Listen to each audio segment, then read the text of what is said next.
Assalamu alaikum. Welcome to this English channel.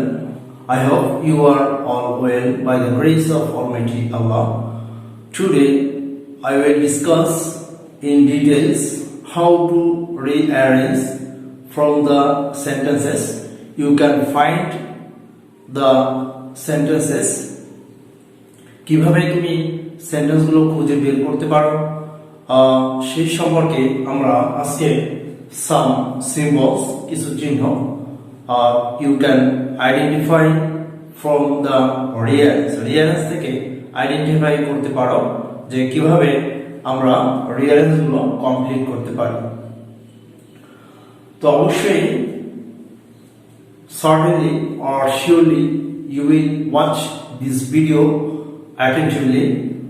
Firstly I will tell you to subscribe my channel. প্রথমে আমি বলি যে আমার চ্যানেলটি সাবস্ক্রাইব করো to get an update video next time.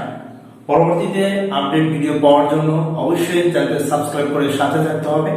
এজন্য আজকে পুরো ভিডিওটি দেখতে হবে এবং রিয়ারেঞ্জ সম্পর্কে একটি সম্পূর্ণ ধারণা পাওয়া যাবে কিভাবে রিয়ারেঞ্জ করতে হয়।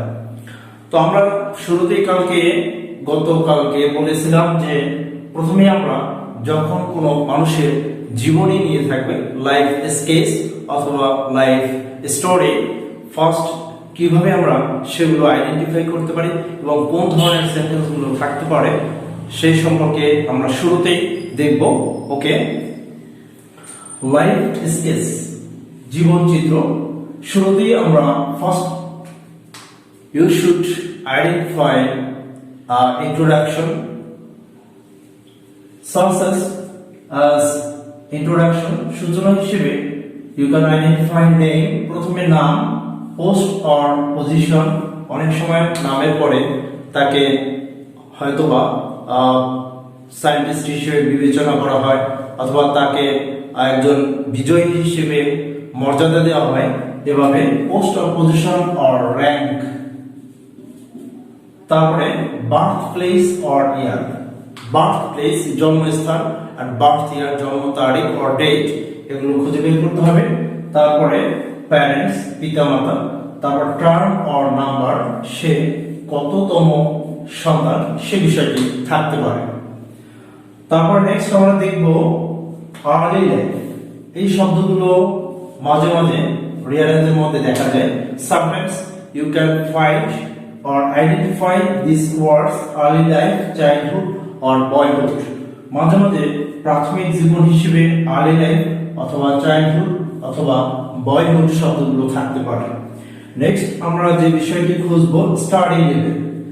স্টাডি লেভেল অর্থ যেটা হলো যে বিষয়টি হলো যে লেখাপড়ার তার স্তরগুলো, যে স্কুল, কলেজ অথবা ইউনিভার্সিটি, এই লেভেলগুলো খুঁজে বের করতে হবে যে এই বিষয়গুলো আছে কিনা। তারপরে রাইটিং অ্যাক্টিভিটি, তার লিখিত বিষয় অথবা অনেক সময় দেখা যায় তার ওয়ার্কিং পজিশনটা আগে থাকতে পারে অথবা তার লিখিত বিষয়টা আগে থাকতে পারে। সেই বিষয়টি সেন্টেন্সগুলো একটু পরে নিলে আইডেন্টিফাই করা যাবে যে কোন বিষয়টি আগে আসবে। ওকে, রাইটিং অ্যাক্টিভিটি যে বিষয়টি দেখা যায় একজন লেখক বা একজন কবি সে অনেকগুলো বিষয়, অনেকগুলো কবিতা, অনেক গল্প, উপন্যাস লিখে থাকে। নেক্সট আমরা সে যে অনেকগুলো বই লিখে বা কবিতা লিখে, গল্প লিখে, যে বিষয়টাই লিখবে তার মধ্যে অন্যতম যে বিষয়টা আছে সেই বিষয়টি আমরা খুঁজে বের করব। বেস্ট রাইটিং অথবা বেস্ট বুক, বেস্ট পোয়েম, সবচেয়ে অন্যতম যে কবিতা বা বই সেই বিষয়টা আমাদের খুঁজতে হবে রাইটিং অ্যাক্টিভিটির পরে।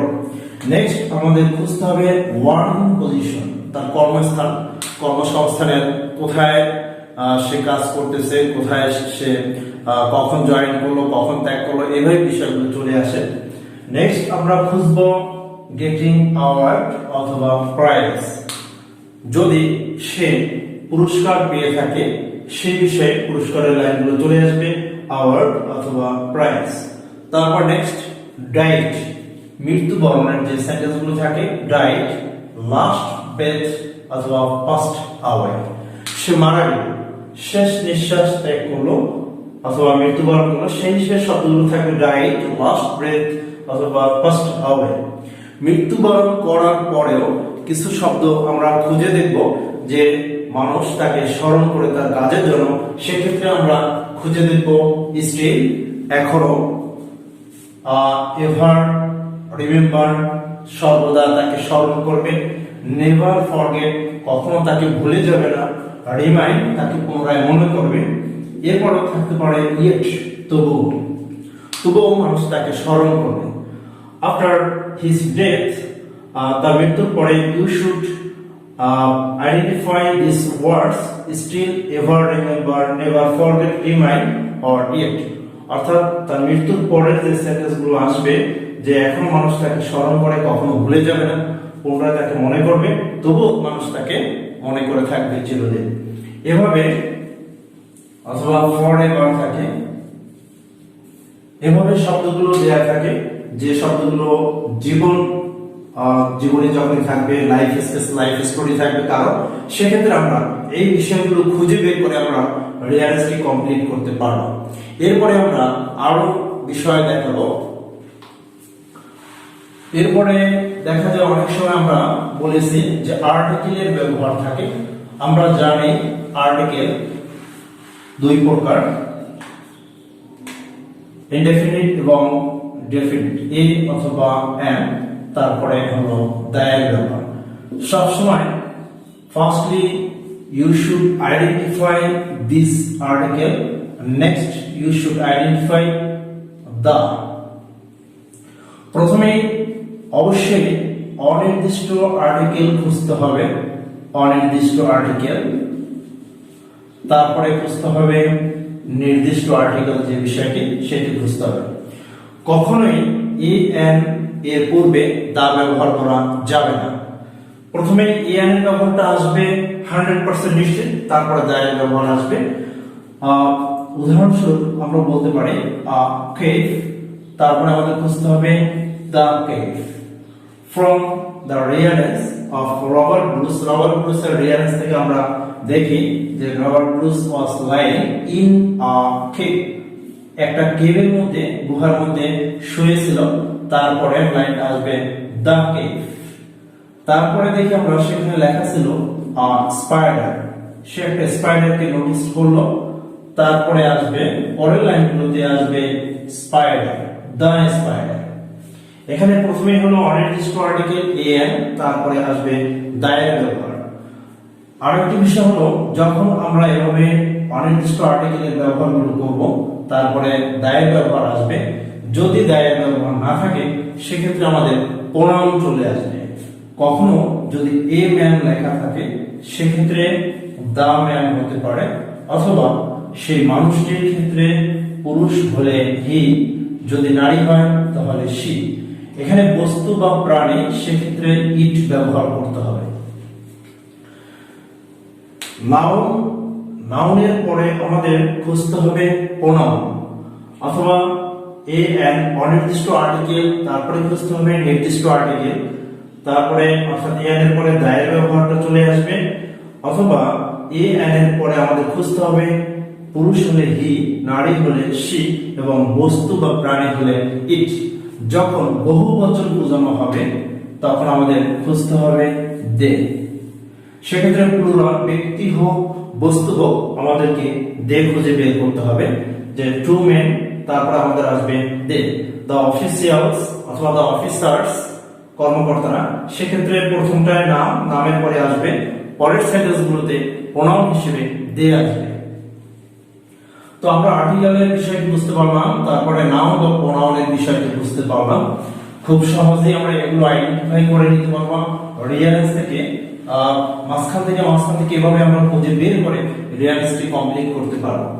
তারপরে আমরা বলছি অ্যাডভার্বের ব্যবহার, অলসো অথবা টু এর ব্যবহার দেয়া থাকে মাঝে মাঝে।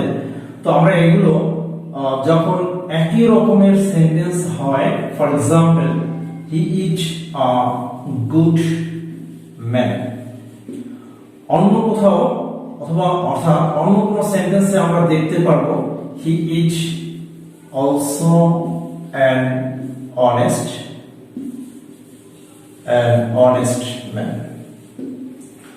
So in this way you can identify also or to you can use in this way এইভাবে আইডেন্টিফাই করতে পারো অথবা ব্যবহার করতে পারো যে একই ধরনের সেন্টেন্স যখন থাকবে তখন আমরা also বা to ব্যবহার করতে দেখব তখনই আমরা বুঝবো এই সেন্টেন্সের পরে এই সেন্টেন্স আসবে অবশ্যই মনে করো এটি আছে বি নাম্বারে এটি আছে ই নাম্বার তাহলে আমরা রাখ করব বি প্লাস ই আমরা দুইটি বের করে নিব এভাবে তাহলে also এবং to এর ব্যবহার হলো একই ধরনের সেন্টেন্স বা একই ব্যক্তি বা বস্তুর গুণ দ্বিতীয়বার বোঝানোর জন্য also অথবা to ব্যবহার করতে হয়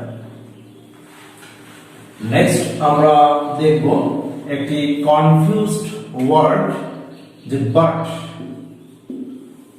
অর্থ কিন্তু এই বিষয়টি আমরা জানি যে দেখা যায় এই বাট শব্দটির ব্যবহারটি হয়তোবা কোন একটি সেন্টেন্সে বলা আছে যে অ্যারিস্টটল এই বিষয়টি পছন্দ করলো অন্য একটি সেন্টেন্সে লেখা আছে but his father did not like his idea বাবা তার আইডিয়াটি পছন্দ করলো না এইভাবে যখন একটি সেন্টেন্সের বিপরীতে আরেকটি সেন্টেন্স থাকবে এটাকে আমরা সন্দেহমূলক শব্দ বলে নিতে পারি সন্দেহমূলক শব্দ বা ধাক্কা আসে মনে এভাবে আমরা বুঝতে পারবো যে এই সেন্টেন্সটির পরে এই সেন্টেন্সটি চলে আসবে বাটের ব্যবহার হিসেবে নেক্সট আমরা দেখব কিছু স্টার্টিং পয়েন্ট অফ স্টোরি একটা গল্পের শুরুতে কি কি ধরনের সেন্টেন্সের অংশ থাকতে পারে কিভাবে একটা গল্প শুরু হতে পারে সাধারণত থাকবে এভাবে you have heard the name of you have heard the name of Hatentai অথবা you have heard the name of Mother Teresa অথবা তোমরা কি কখনো শুনিয়েছো এভাবে থাকতে পারে যে have you heard the name of Mother Teresa তারপরে থাকতে পারে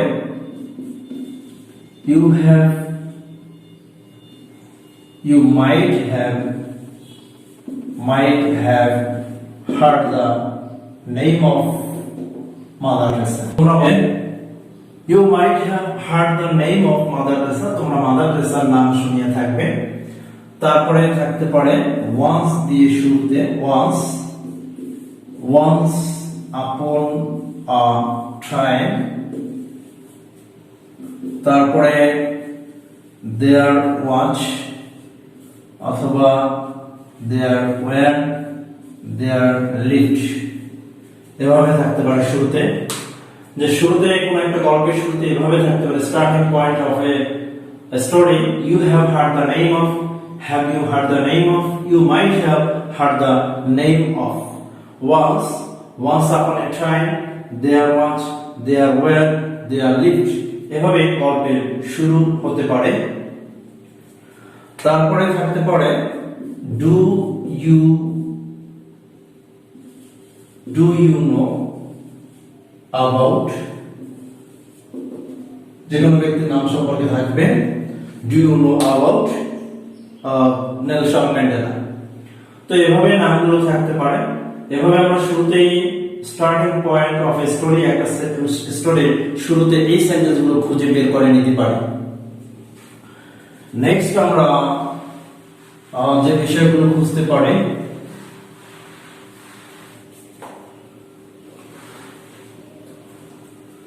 কোন একটা গল্পের মাঝখানে যখন থাকে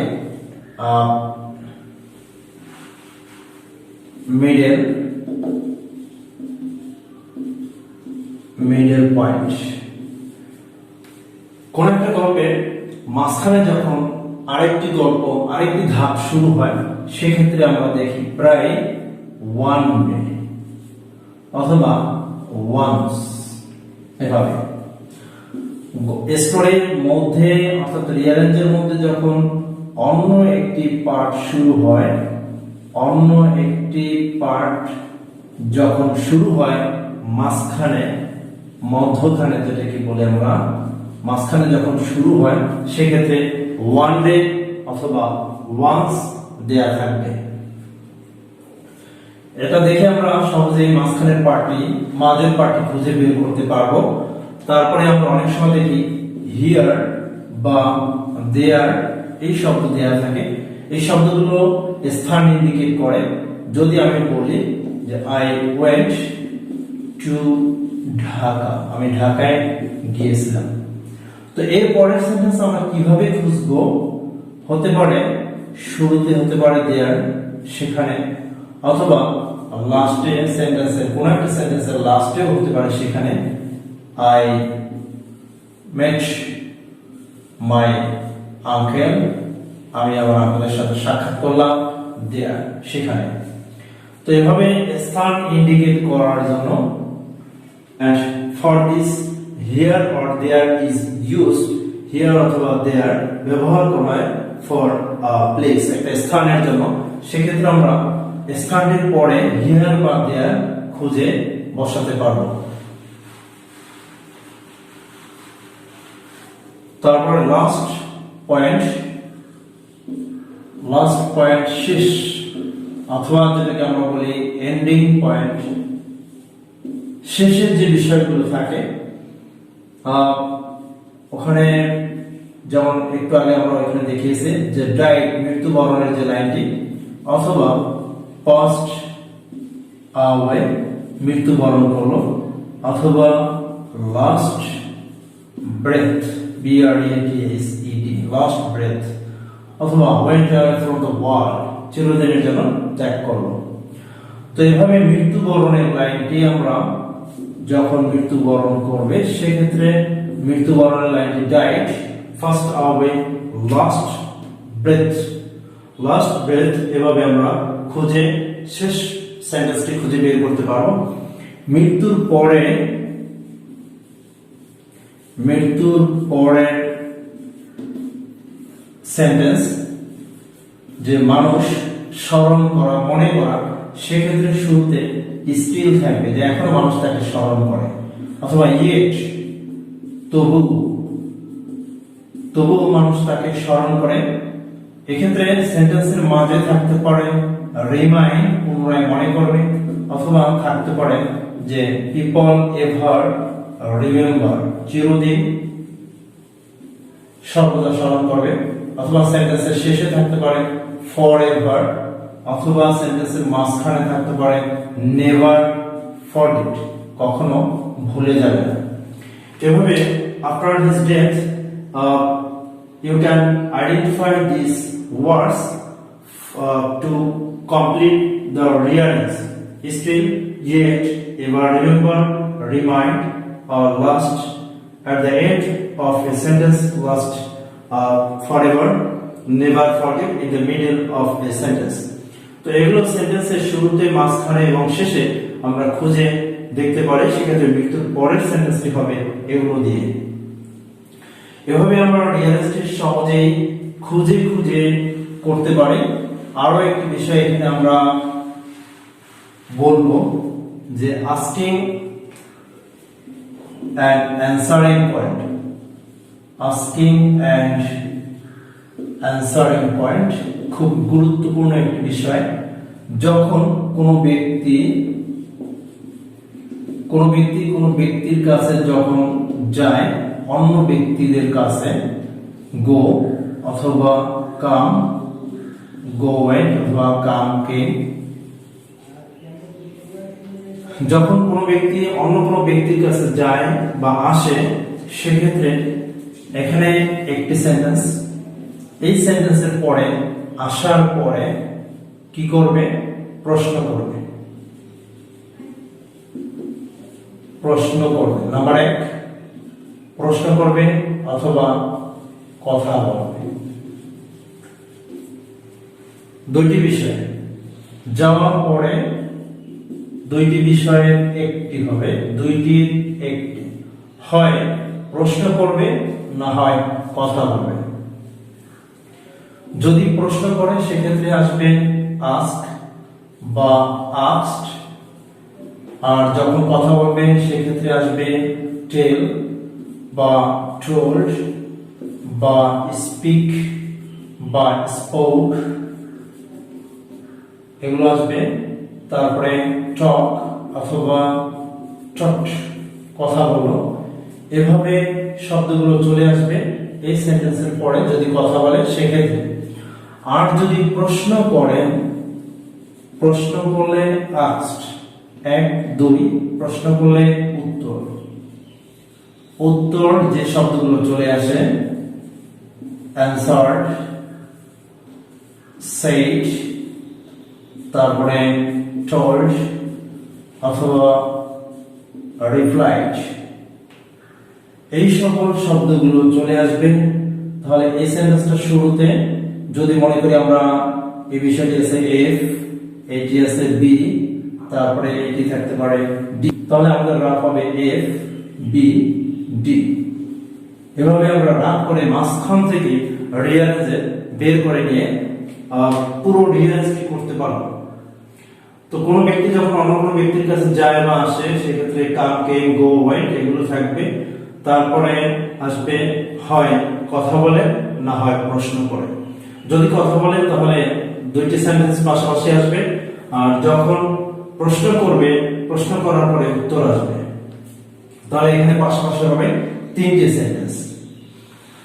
আচ্ছা, এরপরে আমরা আরো একটি বিষয় দেখব যে অনেক সময় দেখি আমরা